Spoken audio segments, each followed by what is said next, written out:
New Thought Media Network. We are a global broadcast network of positive music, media, and entertainment, inspiring humanity's evolution along the journey of enlightenment and creating a world of love, peace, empowerment, and prosperity for all. New Thought Media Network. Positively inspiring.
Hey everybody, it's Pam, and I'm so glad you joined me today for the Science of Mind and Spirit Saturday morning conversation series.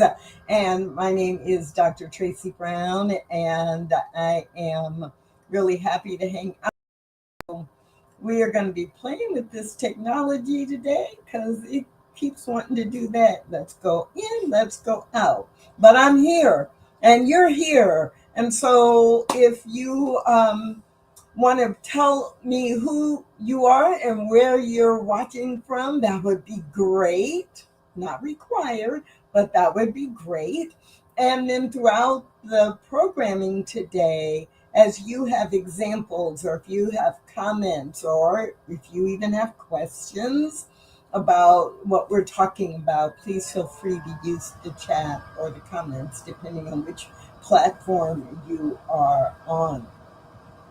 Now, if you are a regular viewer, a regular person interacting with the Saturday Morning Science of Mind series, then you know that from January through July, we go through the actual Science of Mind textbook written by Ernest Holmes, chapter by chapter.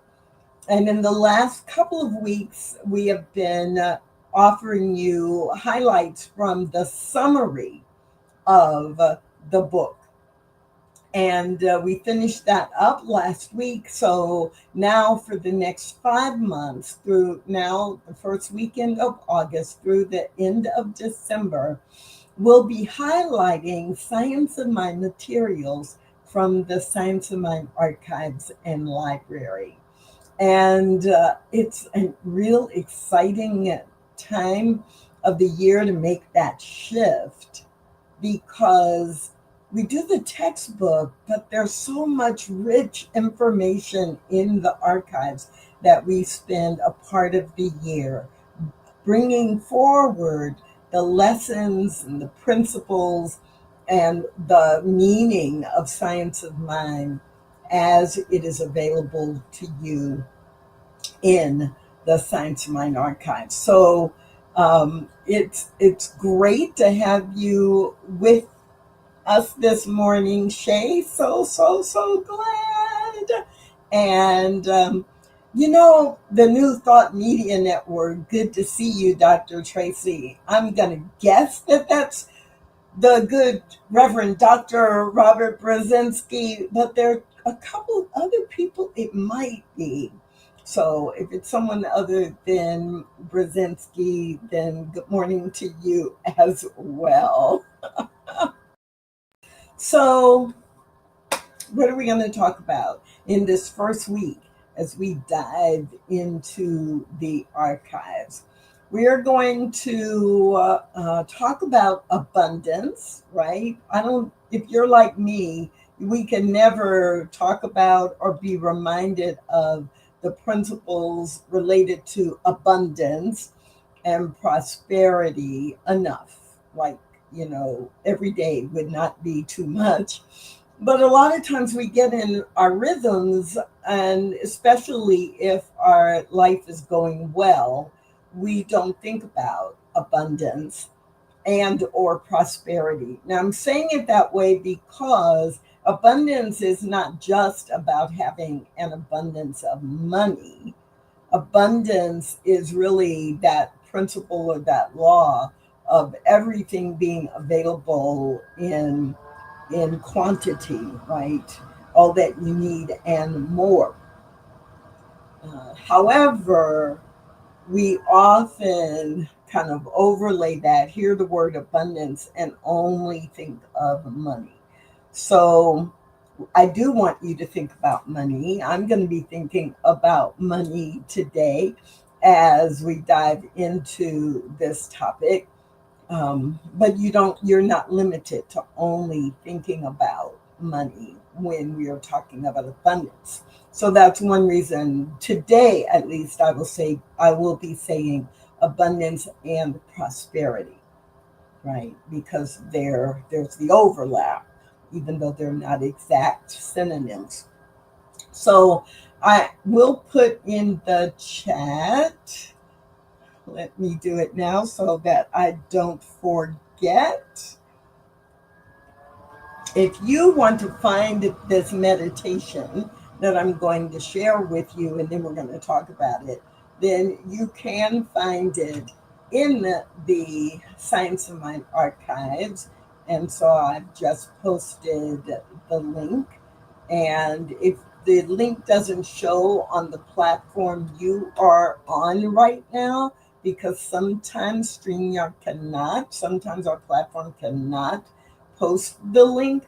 And so if you're not seeing the link in the chat or in the comments section right now, then please just go to scienceofmindarchives.com and then search for meditation on abundance or audio meditation on abundance, and it will pop right up. And since I'm talking about the archives, so this meditation, there is a nominal charge for it. It's less than $2. And if you join the archives, then you can get 10 downloads of articles and audios per month. So think about that as well if you are not already a member of the archives or a friend of the archives. So just take a collective breath. And let's release any and everything that you already know or you're thinking about abundance, and just let go. If you're like really cool with abundance, ground in that. If you are feeling unsettled or you're not feeling abundant, just let go of that. And what we're going to do together is actually hear Ernest Holmes talk about abundance and what we need to remember about abundance. And then after that, we will talk about some of what was in the quote or in the meditation. So here we go.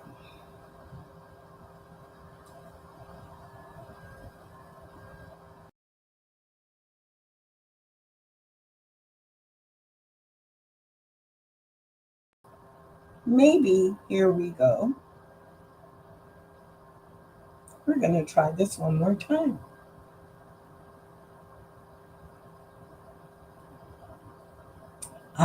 Perfect. So again, this is an audio prayer or meditation about abundance from Ernest Holmes, and you can find it in the archives. The link is in the chat. I'll put the link in the chat again right after or when we're talking about it. Your subconscious mind is a medium between life and what you experience.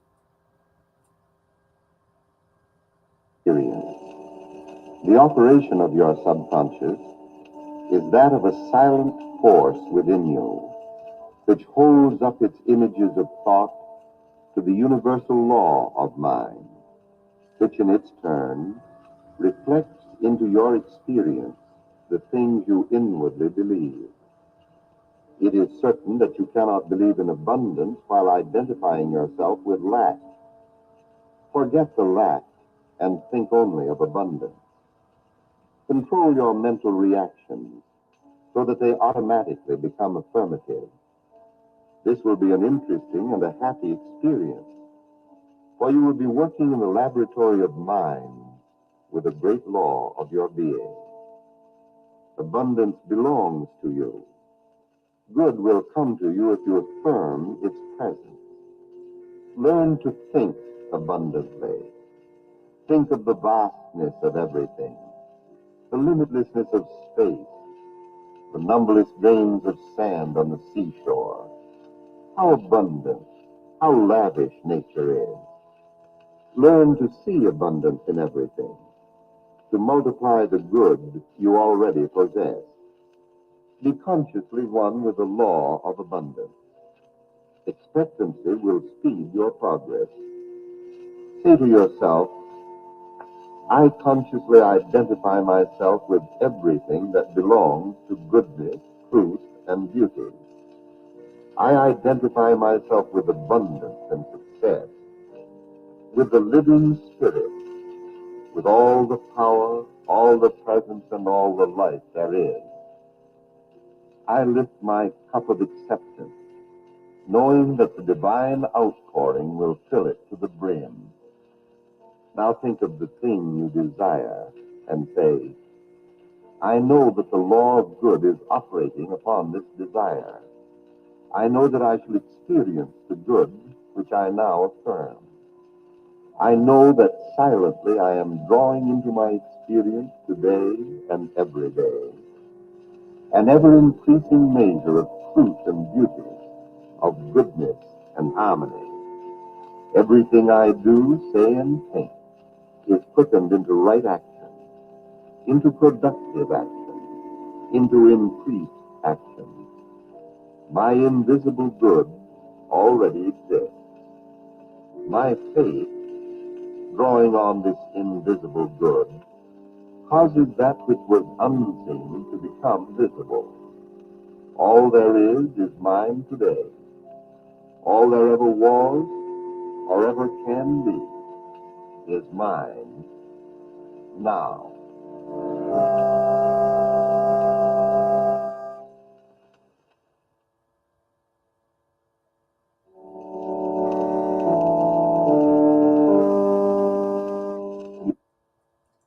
Wow.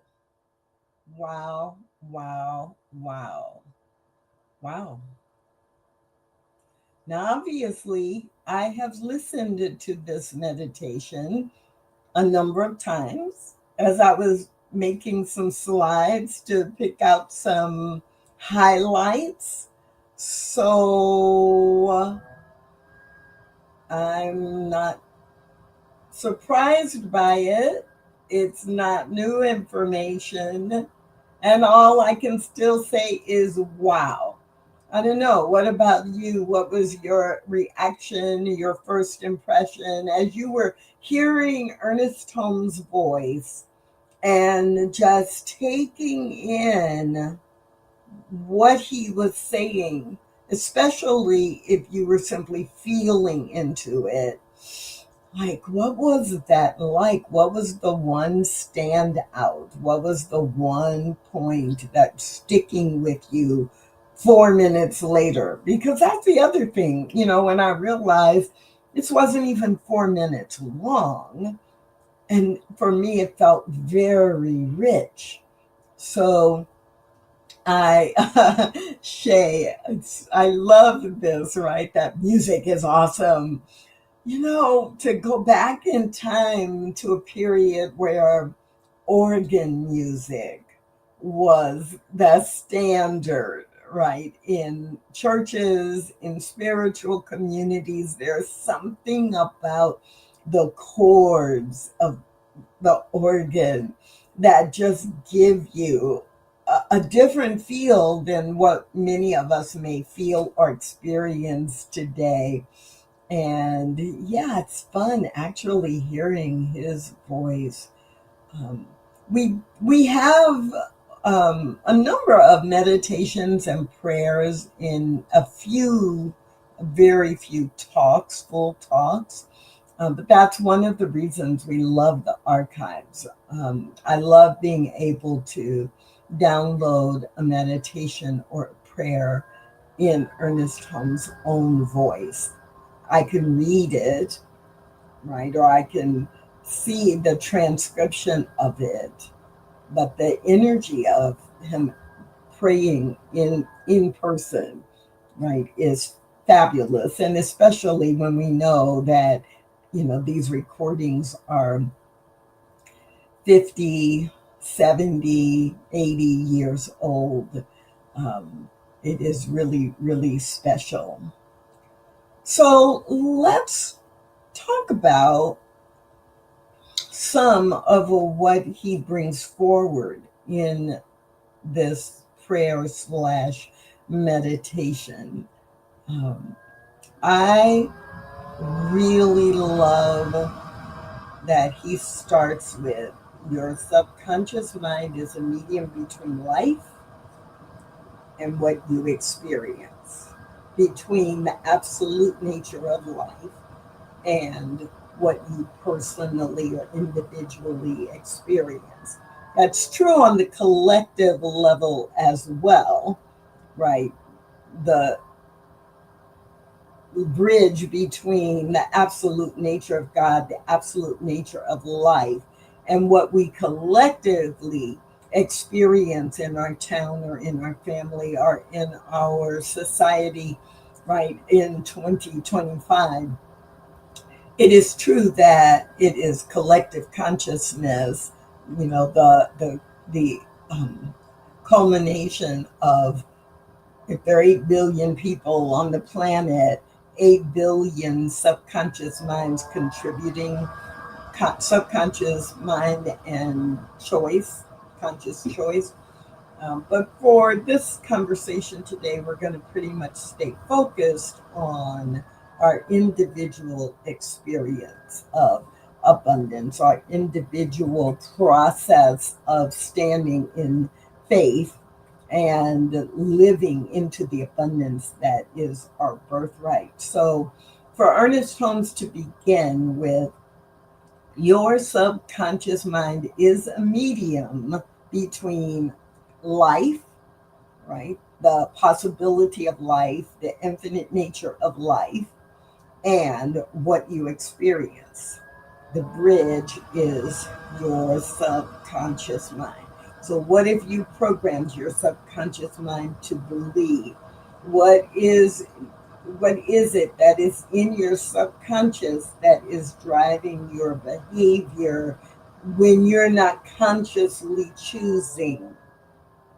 Some of you have heard me talk about my transform model, which is our feelings and our thinking combined to create or affirm or sustain our beliefs. And it's our beliefs that drive our behavior, especially when we're on automatic. And so when we're just in our default mode, where we're not faced with slowing down enough to make a conscious choice, our beliefs drive our behavior. And then, of course, our behavior, if we repeat behavior enough, then when we are in the process of repeating that behavior over and over, it becomes a habit. And then the habits that we have in our thinking and in our doing are what create our experience of life. So So for Ernest Holmes to start with this idea that your subconscious mind is the medium between life, absolute life, unlimited life, infinite life, and what you actually experience. So, what does this have to do with abundance, right? So, how do you think about? Do you think so? Is your subconscious attached to a story that there's never enough? Is your subconscious believing and then driving your behavior from a place of desperation, lack, scarcity? What is it that you have programmed your mind to believe? And when we're young, we're programmed by other people. We're programmed by the experiences we have, by what our parents tell us, what we learn in school, what we learn when we go to church. We're programmed by other people telling us what to believe.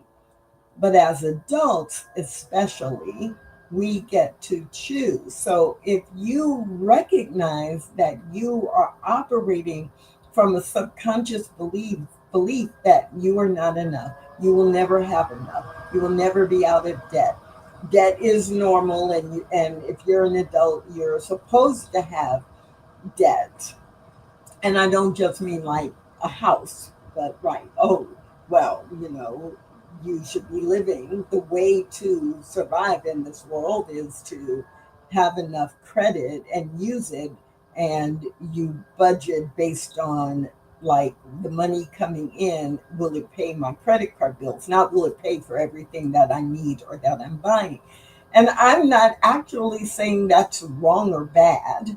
I'm saying recognize what it is that you have in your belief system, in your head, in your subconscious, in your heart, that is showing up as telling me what you believe about abundance.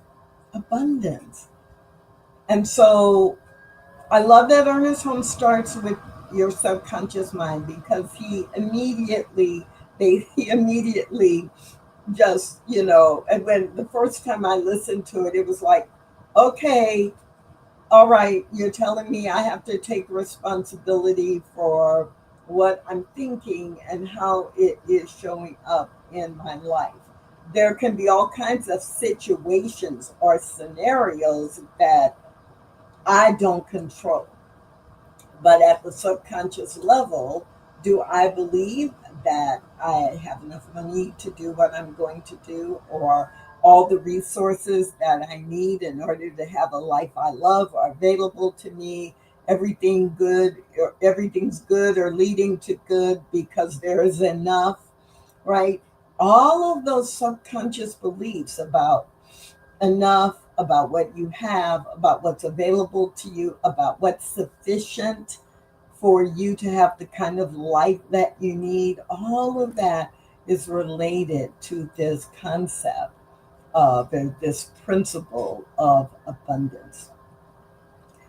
And then Ernest Holmes says, it is certain, right? It is certain you cannot believe in abundance while identifying yourself with lack.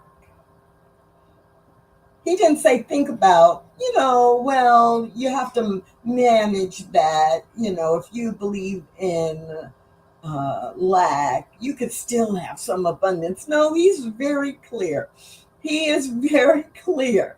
You cannot believe in abundance and identify yourself with lack. You just can't. They don't work. They don't live in the same space. And so don't fool yourself. Don't be like, oh, well, I believe in abundance out there in the world. Shay can have abundance, but I can't. Because, I grew up very poor. So, that's just who I am. That laid the foundation. but I believe in abundance for other people, or I believe there is abundance. Look at, as Ernest Holmes gave the example, there's so many grains of sand on the beach. I couldn't possibly count them all. If that's a really great mental equivalent for abundance. There's more than I could count. I can see it, I can appreciate it. I can't count it. There's so much of it.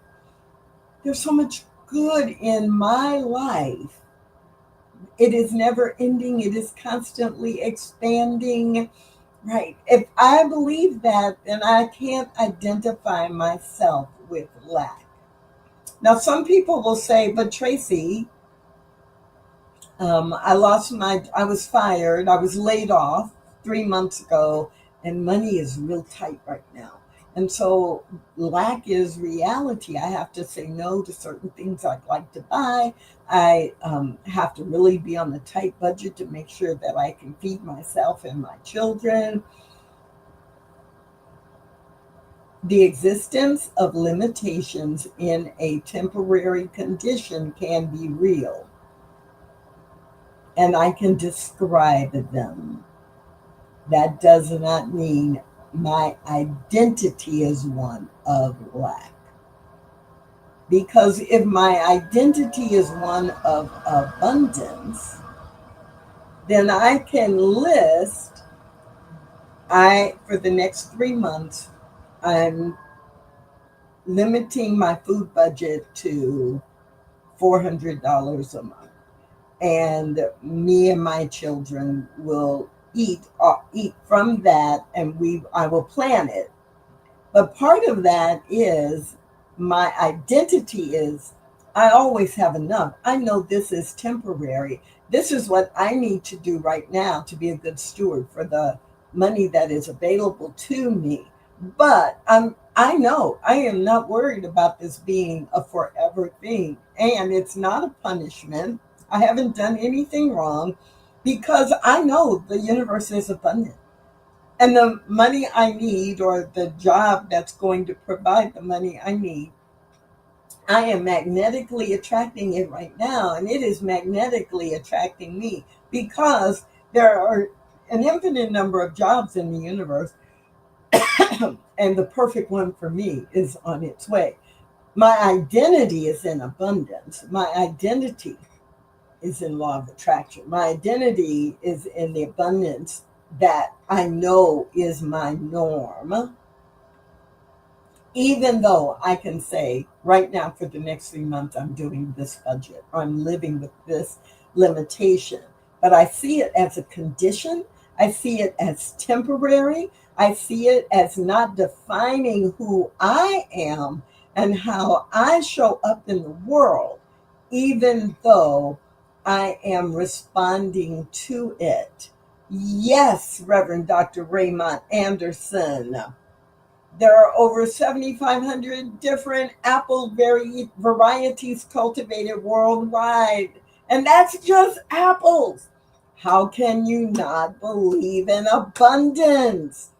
And I love this example. It's not one that I have heard before or that has been shared with me before. And I'm always telling people in classes, so I'm going to say this to everybody today. Find yourself 3 different examples of the infinite nature of abundance. Maybe it's that. Maybe it's the 7,500 different apple varieties. Maybe it's the grains of sand on the beach that can't be counted.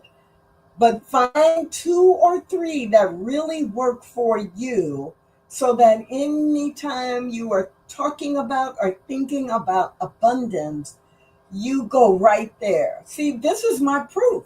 This is my evidence that abundance is the law of nature. And it doesn't have to be one that anybody else uses, but it has to work for you. So, Shay, comment. Can you please briefly apply this to health conditions? I'm feeling very prosperous, but I'm still not able to do exactly what I want to do and work as much as I would like to work. Okay, so abundance in nature shows up in many, many different ways. So I'm going to just make this one brief comment and then I might go back to it because I know some of the quotes that are coming up. So, health as a condition, right? We always have health, right? On some continuum, we always have health, but we tend to think of health as good or bad, or better or worse. And so that's a little bit different than abundance, but I love the second part of this, Shay. I'm not able to do exactly what I want to do or work as much as I would like to work. And I'm going to fill in the blank here from the first part as a result of my health.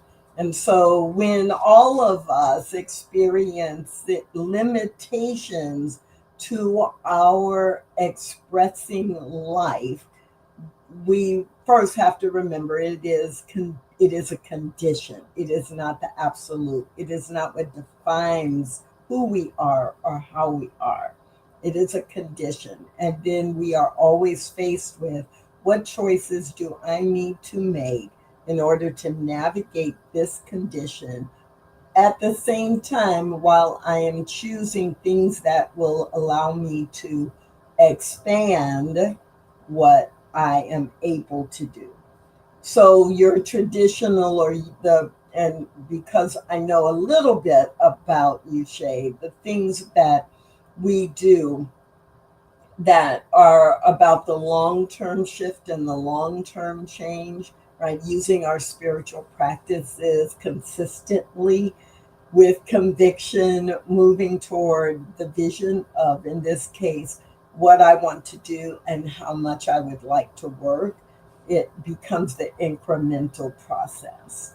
Now, if this were worded slightly differently, where it is, I am ready to work 50 hours a week doing whatever I'm doing, and I'm not getting clients, right? And some of us who are entrepreneurs or self employed, we have that. Or if we're growing a business, I'm not getting enough customers. Now, that's a direct link to abundance. And so I could be doing spiritual mind treatment, or I could be doing saying affirmations. I could be making choices in the marketing activities that I do to reach the people. But in my mind, I have to not identify with the lack of clients, the lack of customers. I have to identify with, oh, this is what I'm offering. And, I know that I will serve X number of people in the next 12 months or in the next 30 days. I will get X number of clients. And so the numerical piece is in there. And then we begin to work toward that. Another example, Ray, how many notes? Yet there are an X number, a finite number of notes, yet the number of musical pieces that can be played and composed are infinite. So you have a finite resource in terms of the number of notes on a scale, or the number of notes you can play on your saxophone, or the number of notes that you actually have available to you in the guitar. But by putting those notes together in so many different ways, music is infinite. So I'm just going to say to you all that if you need any ideas about what abundance looks like, or creating a mental equivalent uh, for abundance, it is obvious today that you just need to go look up Raymond Anderson in any social media and just ask him, can you give me two more examples? Because I believe that Raymond Anderson is the source for an abundance of mental equivalents that relate to this concept. And one more comment from Raymond, and then we're going to go to the next Ernest Holmes quote. When I went through my recent medical ordeal or experience, I could not do what I wanted. So I focused on what I could do, and that benefited me emotionally and expedited my healing overall. And uh, ain't that the truth? Even I want to say, isn't that the truth? Ain't that the truth? Like when we find ourselves in a condition or in a circumstance that is not what we consider ideal, what do we choose to focus on? And that is really our work in so many different spiritual principles. And so it's absolutely true as we focus on abundance as well. So it's certain you cannot believe in abundance while identifying yourself with lack. And then Ernest Holmes tells us abundance belongs to you. Abundance belongs to you. It's not a special gift. It's not something that you have to earn.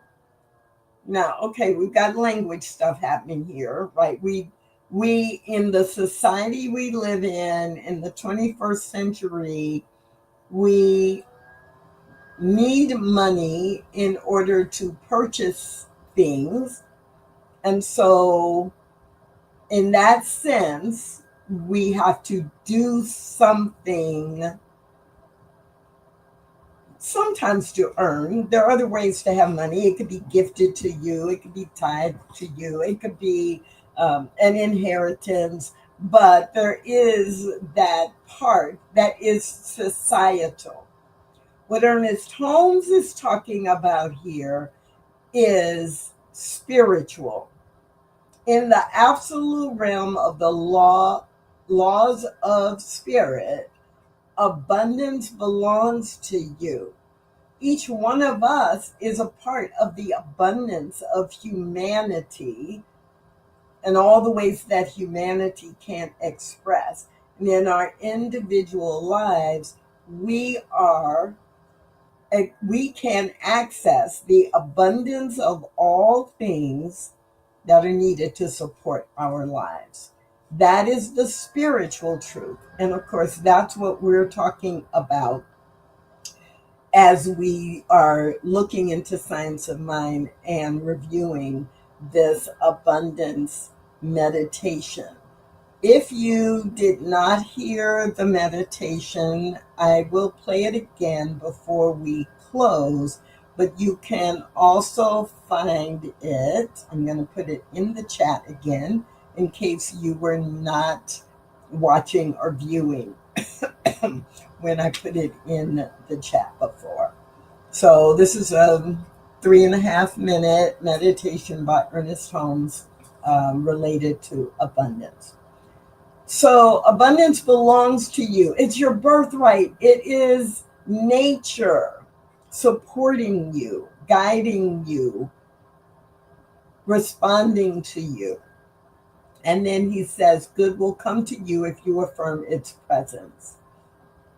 Good will come to you if you affirm its presence. Raymond gave us an example of that, right? I'm experiencing a health challenge. My physical body is not operating in what I consider the ideal, but I focus on the good.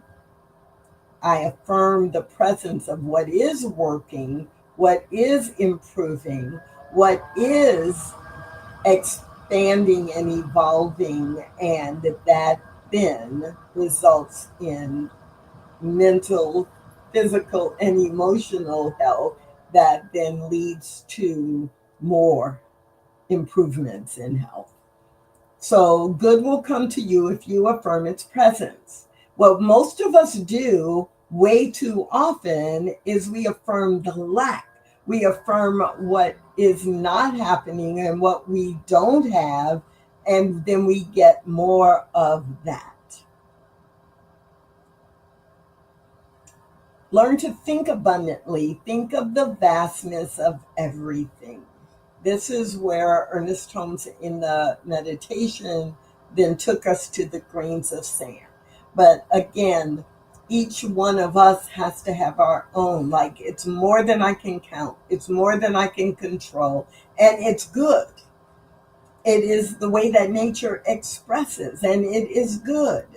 And there is more of it. And because there's more of that, then there's more of whatever I need or want in order to support my life and my way of being.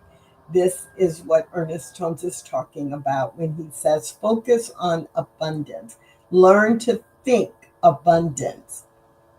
Learn to recognize or practice. I like to say practice recognizing the vastness of everything, everywhere I go, the vastness of beauty, the vastness of functionality. Those are going to give you the kinds of examples that you want, because you're training your brain or your subconscious to see abundance in everything.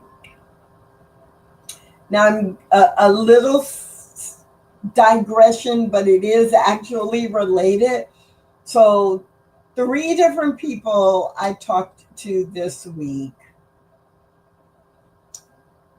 they were very observant about abundance. Very observant. However, what each one of them were focused on was the abundance of what was going wrong, the abundance of the problems that they were facing, the abundance of the victimhood, the abundance of things that were making them feel like they were a victim and everybody was against them and they would never have the money they needed to dig out of the hole they were in, or they would never have the job they needed in order to be able to do what they wanted to do and have the employment experience they wanted to have. Because, and they, each one of them in something individual, they were different. But it's like, well, I'll never have that job. I really want that job. I believe I can have that job. But, this is what's happening on this job. And this is what happened on the last job. And, easily could tell me all the bad things that were creating limitations for the last 15 years. But saying, I believe I can have, but the abundance consciousness was related to lack. Another person, the abundance consciousness was the abundance of barriers and problems and things that were happening that were using money versus providing money and income. So sometimes it's not that we are not aware of abundance consciousness, but we are using our abundance consciousness related to things we don't want. So I love this, like all of you all, keep it coming, because Shay, I love this so much. And one of my favorite, like that mental equivalent, is there are more stars in the universe than there are grains on the sand of the beach, right? There are billions of stars in the universe. How can there not be enough of whatever I need? Because all of it's been created by the same source. And that same source is about providing an infinite number of items or resources or ways of being. So let's look at a couple more quotes, and then I'll replay it so that you can simply breathe into and and hear in Ernest Holmes' own voice the sayings. So learn to see abundance in everything. Be consciously one with the law of abundance. Be consciously one with the law of abundance. And then he says, expectancy will speed your process. Expectancy. There is a phrase that Ernest Holmes uses in the textbook and in other places that I attached to a couple of decades ago and love it. It's the phrase cheerful expectancy. We often expect what doesn't work. We often expect there are going to be barriers in between where we are now and where we want to be. And so the word expectancy, even though I understood in context, this was expect speed, expect progress, expect improvement, expect good. When I read the phrase cheerful expectancy, it helped me be more grounded in expecting what I want, not what I don't want. So if Tracy were saying this, Tracy would say, cheerful expectancy guarantees your progress. Because the truth is, whatever we're expecting, we are speeding up the delivery of that. So cheerful expectancy for me is when I see expectancy now, my brain goes, cheerful expectancy. What are you cheerful about that's coming? Like, what part of what's coming is cheerful? And yes, Reverend Rod, in the Bible, it says to be a cheerful giver. So it stands to reason that we should also be cheerful receivers. Yes. Cheerful giver, cheerful receivers. What do we expect? That's a great connect. Thank you so much. So, a couple more quotes. I lift my cup of acceptance, knowing that the divine outpouring will fill it to the brim. Rodney Giddens, right there, right? Cheerful receiver. I lift my cup of acceptance, knowing that the divine outpouring will fill my cup to the brim. And mentally, I'm going to change that cup from a cup to a vase, and from a vase to a bushel barrel, right? From a bushel barrel to a truckload. I am accepting all my good. And I know that I cannot outreceive the divine's nature of giving. And yes, Shay, what a great affirmation. I am a cheerful and expectant receiver. Amen. Ashe. Hallelujah. Let's do it. It's true.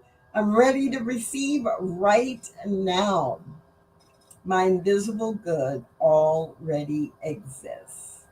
And when I remember this, it already exists, then it's easier to say it already exists and it's on its way to me right now.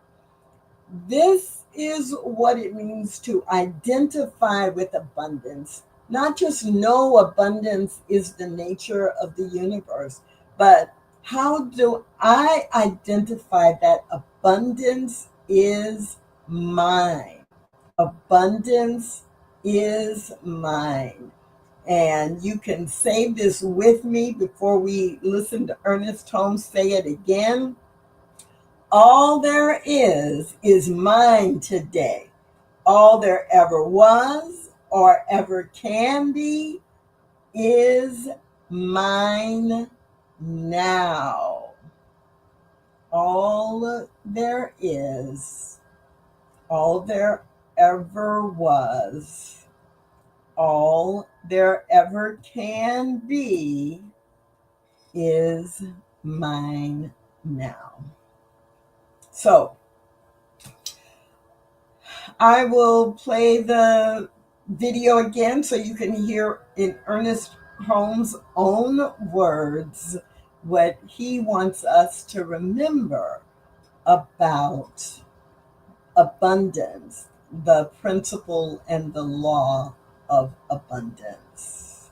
So give me 15 seconds to get it back where you can see it. And I would ask you to simply take 3 or 4 very deep breaths so that you can center yourself and be prepared to hear Ernest Holmes' guidance.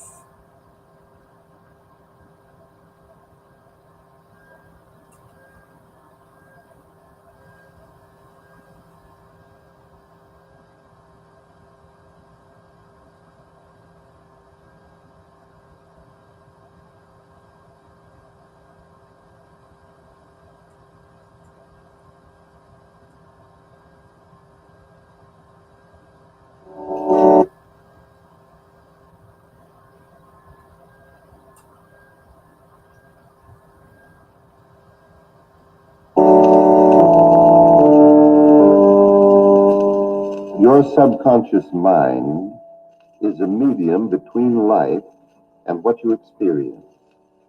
The operation of your subconscious is that of a silent force within you, which holds up its images of thought to the universal law of mind, which in its turn reflects into your experience the things you inwardly believe. It is certain that you cannot believe in abundance while identifying yourself with lack. Forget the lack and think only of abundance. Control your mental reactions so that they automatically become affirmative. This will be an interesting and a happy experience, for you will be working in the laboratory of mind with the great law of your being. Abundance belongs to you. Good will come to you if you affirm its presence. Learn to think abundantly. Think of the vastness of everything, the limitlessness of space, the numberless grains of sand on the seashore. How abundant, how lavish nature is. Learn to see abundance in everything, to multiply the good you already possess. Be consciously one with the law of abundance. Expectancy will speed your progress. Say to yourself, I consciously identify myself with everything that belongs to goodness, truth, and beauty. I identify myself with abundance and success, with the living spirit, with all the power, all the presence, and all the life there is. I lift my cup of acceptance, knowing that the divine outpouring will fill it to the brim. Now think of the thing you desire and say, I know that the law of good is operating upon this desire. I know that I shall experience the good which I now affirm. I know that silently I am drawing into my experience today and every day an ever-increasing measure of truth and beauty, of goodness and harmony. Everything I do, say, and think is quickened into right action, into productive action, into increased action. My invisible good already exists. My faith, drawing on this invisible good, causes that which was unseen to become visible. All there is mine today. All there ever was or ever can be is mine now.